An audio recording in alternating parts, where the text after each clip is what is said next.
You may feel like this is the evening news if you happen to see Dr. Barron many times during the pandemic, but as Cassidy said, she's with us live from Zoom land in Anschutz. If she were here, we might have the opportunity to check out her infamous eclectic shoe collection, but we'll have to just use our imaginations on that one. Her credentials are on the screen here. We're also pleased that she could be here, having just returned last week from a holiday with her husband at Lake Louise in Canada. We're also doubly grateful for the fact that even as a young girl, age 4, when she grew up in Laredo, Texas, she had announced to family and friends that she wanted to be a ballerina doctor or an astronaut doctor.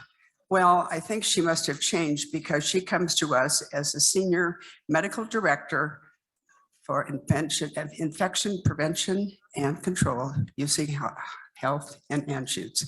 So welcome, Dr. Barron. Thank you so much. Yeah, when you're a kid, you imagine you can do all sorts of things, which is never a bad thing. I credit my parents to never telling me that my idea that I could be a ballerina and a doctor at the same time were not ever squashed. Although if you know me, you know I'm not particularly graceful, so the ballerina part became quickly evident that that was not going to actually work.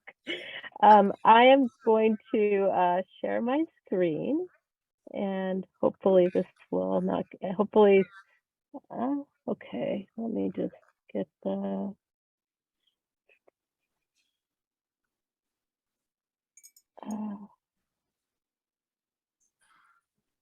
sorry, I'm trying to get my, so I can actually, I can't see, here we go. All right, can everybody see it? Is that a yes? Can everybody see the slides? Yes, no, maybe? Yes. Okay, perfect. So I'm going to talk about polio.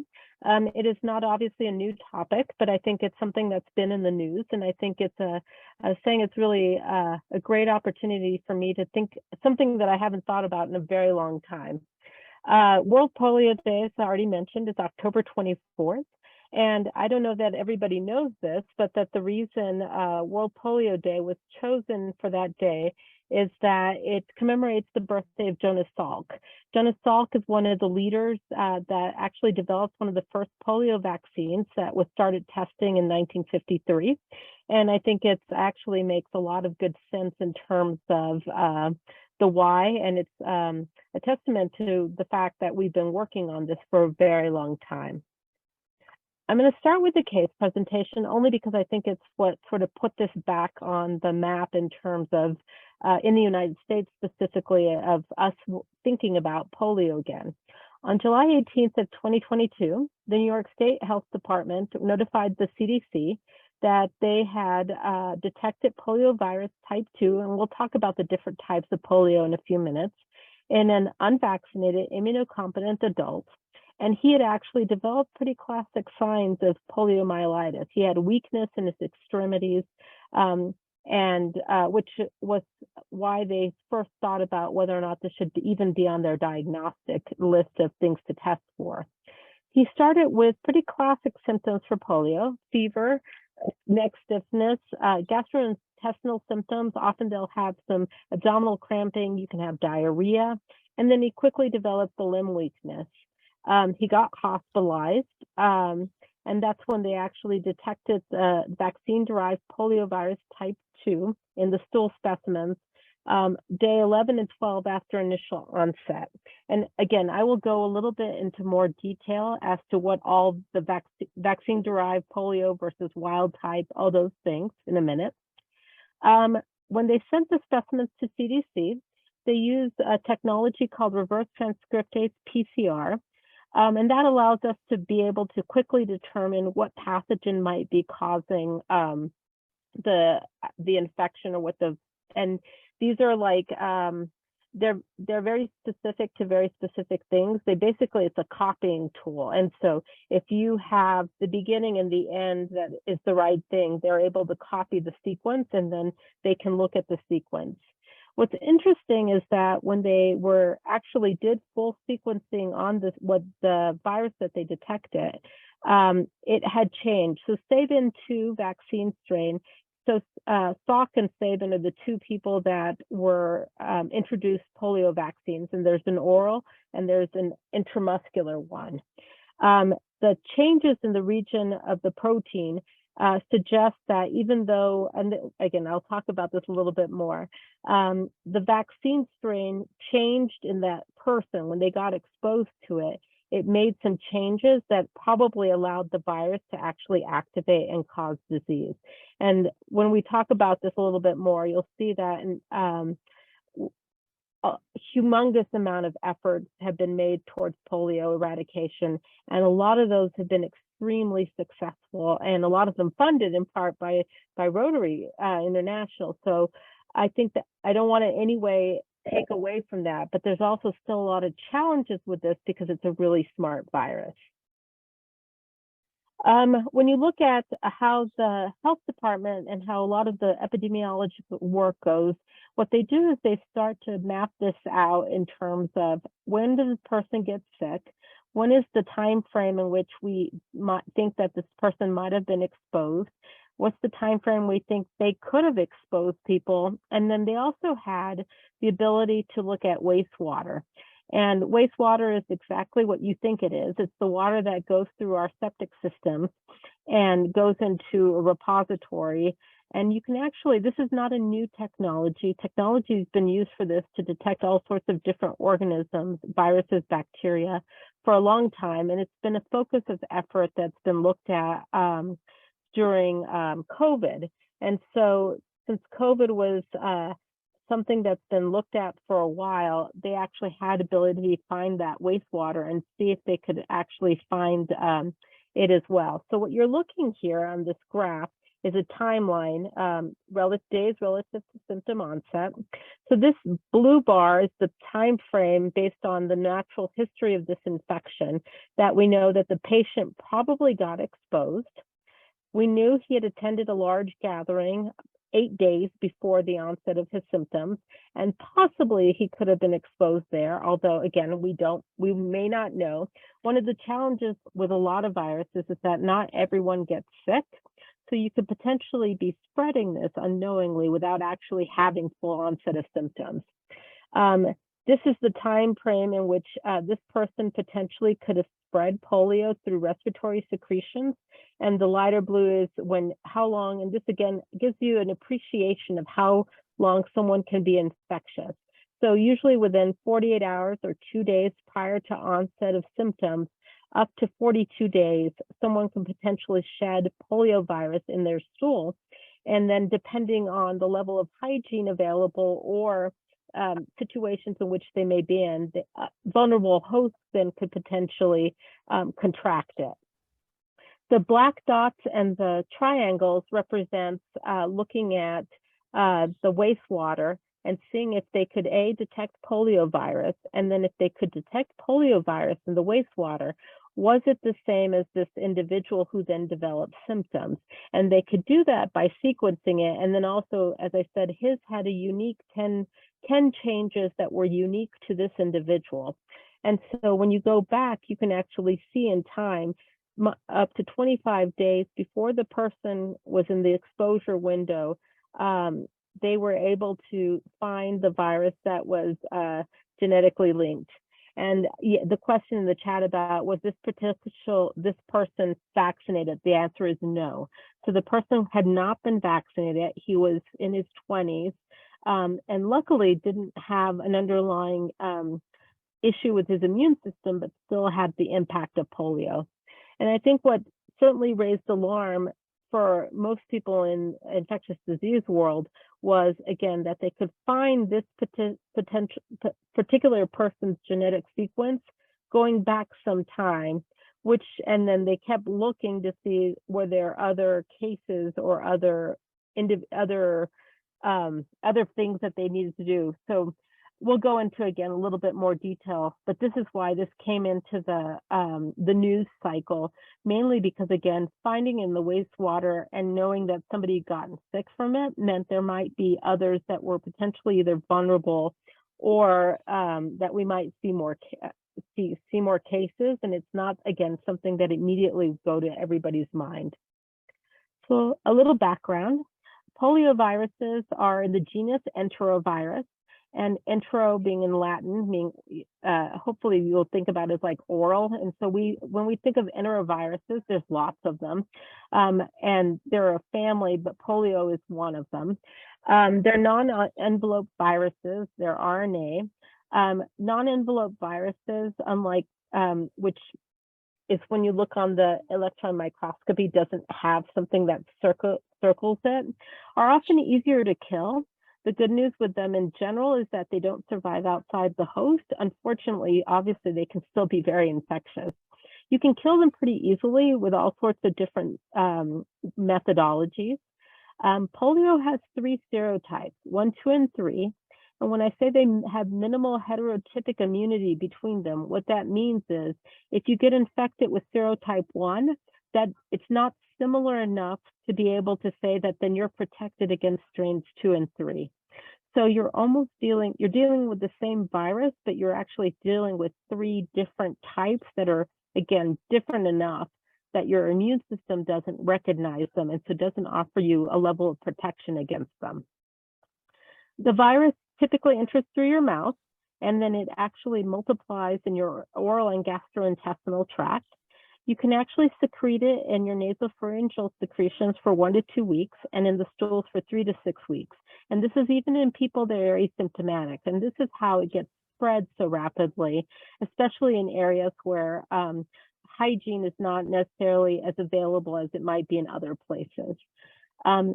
Transmission typically occurs from person to person through oral and fecal oral routes. When you look at epidemiology of poliovirus in the United States, we've been very fortunate in that in 1955, the inactivated poliovirus and then later the oral poliovirus in the 1960s was introduced, and it dramatically decreased the rates of infections with this. I think a lot of people at one point in their life knew someone that had been affected by poliovirus. I actually had an uncle who developed poliovirus as a child and had some leg weakness, and you could tell the difference in size in his legs as a result of that. The last case of acquired polio in the United States occurred in 1979 and has been eradicated from the Americas. So North America and South America, the last case was in 1991. All of these 3 serotypes of the wild polio virus are highly contagious. I'll talk about the vaccine strains in a few minutes.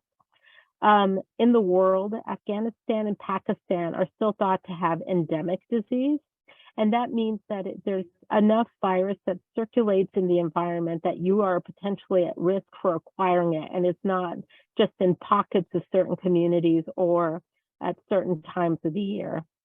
At present, based on the fact that we had a case in the US and there have been cases in the UK, we are considered potentially at risk, although the risk really is based upon whether or not you've been vaccinated or not. And so we do have pockets of communities in the United States that have lower rates of vaccination.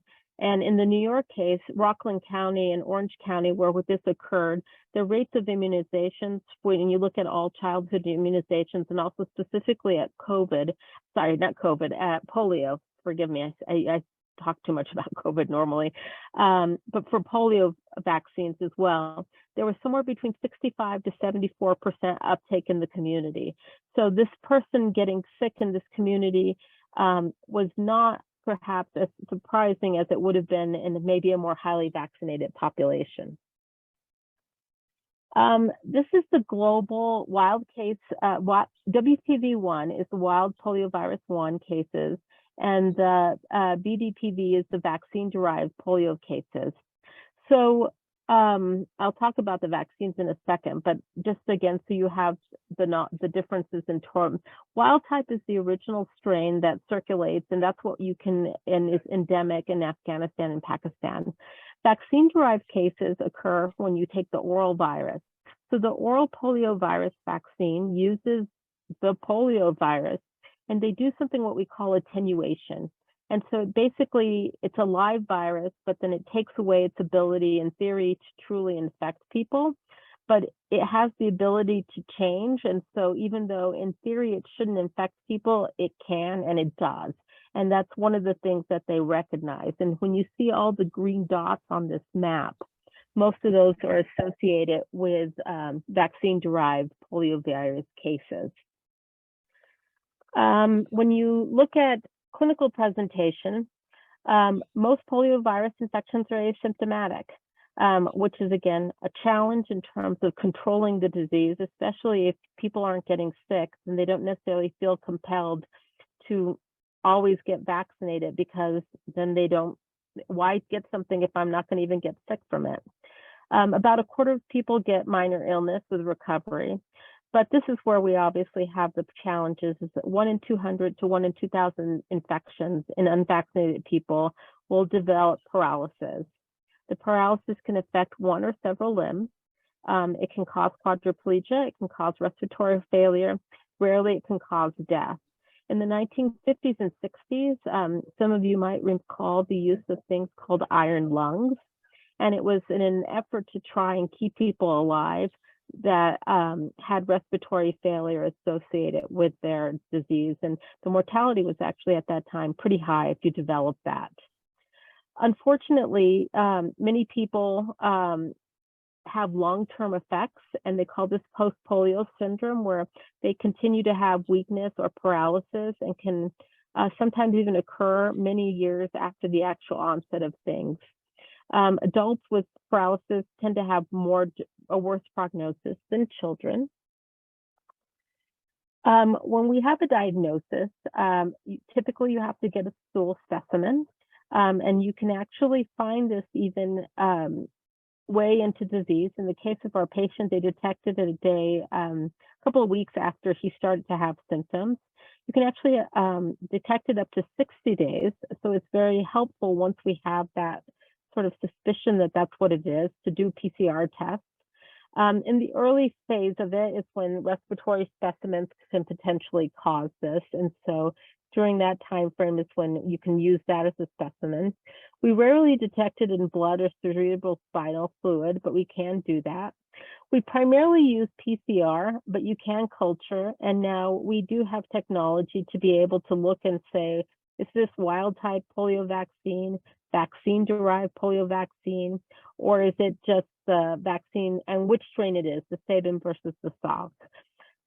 Every region in the world has different strains circulating at a different time. And so we're able to actually look at that and make determinations, which again helps us in terms of figuring out where it came from and where it's spreading. A lot of surveillance for polio is based actually on reporting of what they call acute flaccid paralysis. And Colorado is not unique. We are one of every state in the nation typically requires you to report this. So if someone, a child or an adult, comes in with paralysis that is not related to trauma or not related to any other like something other than cancer or some kind of compression of the spine, we're supposed to report this to the health department. Now, polio is not the only thing that can cause acute flaccid paralysis. There are other viruses that can do this as well. EVD, enterovirus D68, is something that caused a lot of acute flaccid paralysis in children and has been circulating lately and has been causing that. There are other related poliovirus, other enteroviruses that can do this as well, and they're different. So you have to have kind of a high index of suspicion to make sure that polio is on your list, especially because in the United States, we haven't seen cases in so long. All these other causes are typically what we think of. When you use this as a marker of how to detect it, When you have a fully susceptible population, that would mean if everybody was vaccinated, you can detect 1 to 100 or 1 in 1,000 infections that are related to polio. But when you have different pockets of immunity, so people don't always get their vaccination status, and certainly when it starts to decrease below, 90, 80%, you start getting into potential losing sensitivity because it may not always present in that fashion. Environmental surveillance is something I think that obviously being used, looking at wastewater or looking at other environmental samples. And certainly in industrial countries with good water systems, you can do that. Part of the challenge in global implementation is because it's very expensive. And if you do not have formal sewer systems, then we don't have the ability to collect wastewater. So there's some challenges with that. For those that want to know a little bit more about wastewater surveillance, because I think it's fascinating that we're using this as sort of like the canary in the coal mine. Is basically, it gives you an idea that something is happening. So wastewater surveillance actually occurs in other countries, sometimes very as a part of their standard surveillance for diseases. In Israel, between 2013 and 2014, they detected wild polio virus in wastewater samples, and they had not detected it in over 25 years. There was an outbreak there, and luckily, because they detected it in the wastewater, even though there was an outbreak, they were able to really ramp up vaccination and education on how to prevent this, and to really get into those pockets where there perhaps had not been vaccination. And so they really were able to do a great job with this information to try and prevent something from being worse. The downside of wastewater surveillance is that it can't tell you who it is. It can't tell you how it's being transmitted. And given how well people travel nowadays and can be in multiple places in very short periods of time, we don't know if the individual that potentially is driving some of the infection transmission is even in the same location anymore. If you look at New York City, if you think about how many people are tourists and how many people are using the wastewater contributing to the wastewater surveillance, we may not ever be able to pinpoint, like it may have been in New York, but actually it originated in another part of the country or another country altogether. This is looking at how they manage wastewater surveillance for COVID, but it would be the same for any others. They get the water, they prepare the sample, they extract the RNA, they remove all the bacteria because you're looking for viruses. You extract the RNA, and then you do fancy tests with it to actually determine whether or not you can pick up. And again, I think we'll be seeing more of this technology since it was used so much with COVID for other types of diseases like rotavirus, poliovirus, other causes of gastroenteritis that can give us an idea. When we talk about vaccines, as I mentioned before, there's inactivated and then there's oral. The inactivated is just that, it's killed. It is not a live virus, and it's very effective. The oral uses this, what we call attenuated virus, so it's live, but it's pieces of it are taken away so that in theory it shouldn't cause an infection in you. The problem, of course, is that we learned is that the attenuated polio viruses in the oral polio vaccine can go back, can figure out how to make itself to cause actual illness and can cause the vaccine-associated paralytic poliomyelitis or vaccine-associated poliovirus disease. They both work incredibly well. The problem is, and this is the challenge with this, is that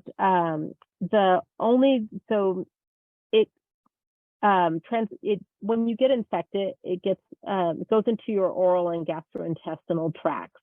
It is there where transmission can actually occur through then when you have stool that becomes loaded with virus and then can contaminate other spaces or individuals. So the oral polio vaccine can actually give you intestinal immunity. So even if you got exposed, you couldn't get transmit it because your intestines wouldn't naturally allow for it. Your immune system would kill it. However, the inactivated polio vaccine can't generate the intestinal immunity. So you're protected from getting sick from it, but you can continue to transmit it with the inactivated versus the oral.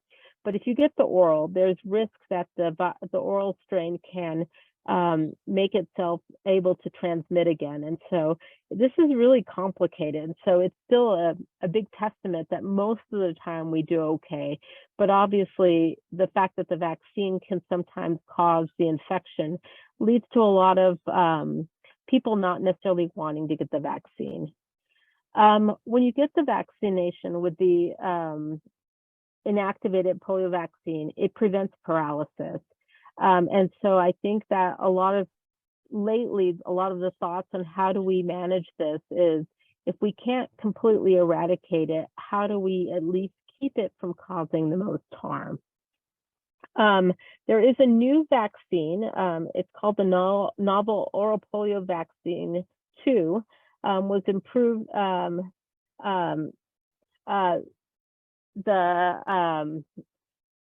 Yes, sorry, I'll make sure we'll stay on time. So the oral vaccine is coming up and potentially takes care of the issues with the reactivation. And I only have 2 more slides, so we should be able to add. The Global Polio Eradication Initiative launched in 1988. And this has done a huge amount of work across the world in an effort to try and limit the amount of polio that has actually spread amongst others. There's been some hits and misses in terms of how well it's done. Obviously, it wasn't anticipated that vaccine-derived polio vaccines could cause infections. There's also immunologically, when you give the different serotypes, the vaccines for 1, 2, and 3, 2 actually causes dampening effect of the vaccine for 1 and 3. And so again, we found that there's all sorts of challenges with this. And obviously, a lot of the world doesn't always have the infrastructure to be able to do this. But I think in general, a lot of the issues that we had in the 60s is no longer present. And my last slide is just the questions that come up about polio vaccine and international travel. There are parts of the world that are high risk for this. And so it is still important, if you don't know if you've been vaccinated or if you're immunocompromised and you're going to be traveling to one of these countries that's high risk, and you're going to be eating and drinking and doing things outside, it is probably worthwhile to discuss with your provider whether or not you need another vaccine. So I will stop there.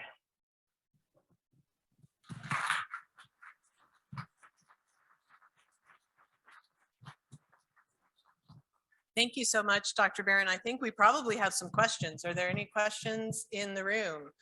I see at least a few, and we might have a question on Zoom. I think one of the questions on Zoom, just a quick clarification. The person in New York, was he vaccinated? He was unvaccinated. He was unvaccinated. Okay, thank you. So I have a quick question. So most of us in this room probably were vaccinated when we were children. Do we need to be revaccinated now? Yeah, and so that's a great question. The answer is probably not, unless, again, you're traveling to one of these countries. And the only big thing that we found is that obviously as we age, our immune system doesn't always work as well. We think with polio, it's still probably protected. But if you have something, an underlying medical condition that maybe further impacts your immunity, whether it's steroids or some kind of a cancer treatment, and you're traveling to a country that has active polio transmission, you might want to consider it. I think otherwise, right now, if you're not traveling abroad, I don't think there's any indication. Obviously that can change, but right now, I think most people that receive their vaccinations should still be very well protected. We're going to go to a question on Zoom. Bill?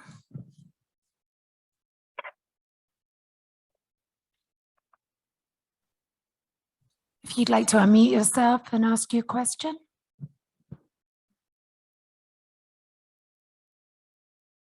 All right, we're going to go to a question right here in the room. Thank you. Thank you. My name is Bill Burton, and just had a couple of questions. People that are vaccinated, have you seen anyone develop some of the symptoms of polio after the vaccination, maybe 5 to 10 years later? And then the other question I had was, did Franklin D. Roosevelt die of polio? I think he did, but I'm not sure how. So that's a general question. Yes, sure. So the answer is I'm unaware of that. Most of these vaccines are given in the pediatric world, and I don't see kids, I only see adults. And so I am not aware of that, people developing complications from the vaccine much later in life, at least not that it's been described. That doesn't mean that it might not happen on some rare occasion, but it's not common.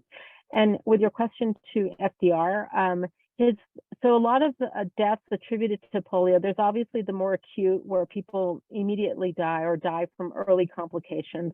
There is, they do attribute FDR's death in part to polio because of the long-term issues related to his paralysis and having, I think he was paraplegic, or the actual paralysis part. And so it's directly related, but it may not have been the actual inciting event that caused his ultimate death. It's considered a long-term complication from polio, is having paralysis and all the issues that can go with that. I hope that's clear, because it's sort of related, but not necessarily exactly related.